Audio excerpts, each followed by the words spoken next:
Hello, everyone. Welcome back to the Vilan Podcast. I'm Jeremy. I'm Hike. And what are we talking about today, Jeremy? Today's topic is the fall of the middle class. The good stuff. Getting into the goodies. Yeah. Bring back the dark ages. Yeah. So during that time period, the rise of the middle class, you have this idea that something gave them their power. And that was the Industrial Revolution. And so you created merchants out of the peasant class. They rivaled the power of the feudalist system.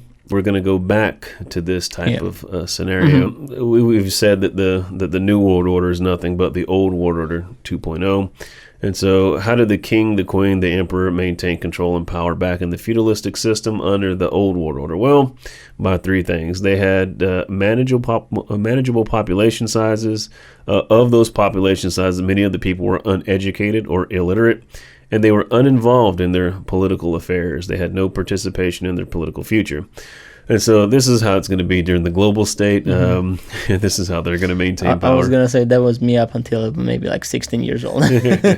Uneducated and not participating in my... Yep, that's where most of us are, right? So this is how the global state is going to maintain power as well. And so it's a limited world population, a population of uneducated, indifferent, or disinterested, or dumbed down citizens that cannot play a role in their political future. And so that, the last piece of not being able to play a role, it's going to be because it's going to fall into this idea of like you're owning nothing and you'll be happy. And the state will provide everything for you. And you have the unelected bodies of unelected officials making decisions. And so you're cut off from the decision-making process. And so there's a new difference, though, a key difference that's actually it's the makeup of the population itself. So this new population will be a modified population. It won't be able to revolt in the future. The idea is that the New World Order 2.0 will be future-proof. This is the idea, right? So through technology. Because they know that revolutions were the ones that kind of got rid of the monarchies and all that stuff, right? So you have to prevent that, because if you're going to build another monarch... if you're building back better... Yeah. You have to make sure that you learn from your first mistakes, right. Which not mistakes, but it was by design, right? Yeah. Now you know what the weak spots are. Right. If people get together and decide that whatever you say doesn't go anymore, then it doesn't go anymore. Right. Yeah.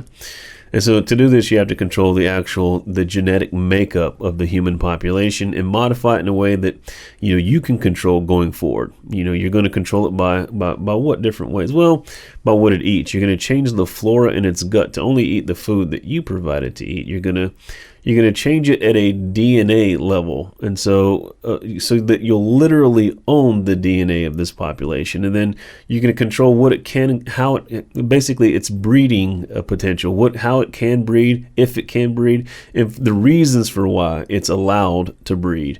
And so, in other words, you have to be able to hack humanity in order to do this, right? And so, now, how would you hack humanity?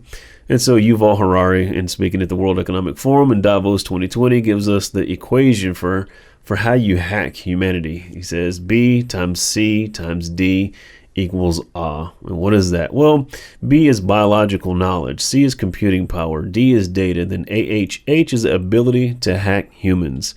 And so he says, if you know enough biology and you have enough computing power and data, you can hack my body and my brain, my life, and you can understand me better than I can understand myself. He says, you can know my personality type, my political views, my sexual preferences, my mental weaknesses, my deepest fears and hopes. You know more about me than I know about myself. He continues and says, and you can know that not just about me, but about everyone. A system that understands us better than we understand ourselves can predict our feelings and our decisions and manipulate our feelings and our decisions and can ultimately make decisions for us. And so he says, in the past, many tyrants and governments wanted to do it, but nobody understood biology good enough or well enough, and nobody had enough computing power and data to hack millions of people. I like that he used the word tyrants. Yeah. And so he continues and says, but soon at least some corporations and governments will be able to systematically hack all the people. And the kicker, we humans should get used to this idea that we are no longer mysterious souls. We are now hackable animals. And in another speech entitled, Will the Future Be Human? Yuval Harari, speaking at the World Economic Forum again, says, he says, well, we are probably one of the last generations of Homo sapiens. Within a century or two, Earth will be dominated by entities that are more different from us than we are different from Neanderthals or from chimpanzees. Because in the coming generations, we will learn how to engineer bodies and brains and minds that will, well, they'll be main products in the economy of the 21st century. Not textiles and vehicles and weapons, but bodies and brains and minds. So like human 3.0, I guess, at this point, right? There you go. Yep. And so he continues and says, now, how exactly will the future masters of the planet look like?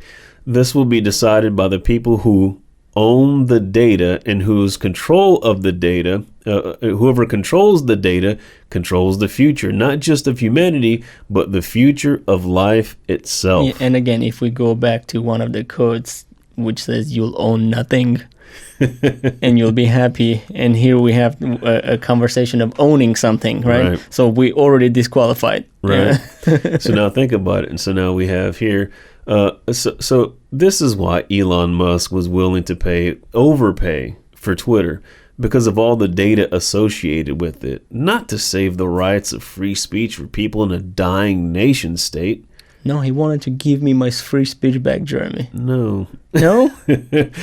And so now you go, wow, so if data is the new asset, it's the new currency, it's the new thing, it's the new gold, then this is why people would position themselves in a certain way to be able to be the inheritors of all that coming future wealth based on these ideas.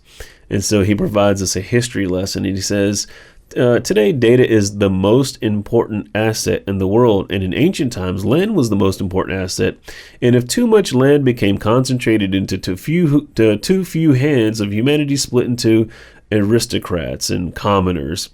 And in the modern age, in the last 2 centuries, machinery replaced land, and most important asset. And if too many of the machines became concentrated into too few hands, humanity split into classes and, capitalists and proletarians. Now, data is replacing machinery as the most important asset. And if too much of the data becomes concentrated in too few hands, humanity will split not into 2 classes, 2 different species.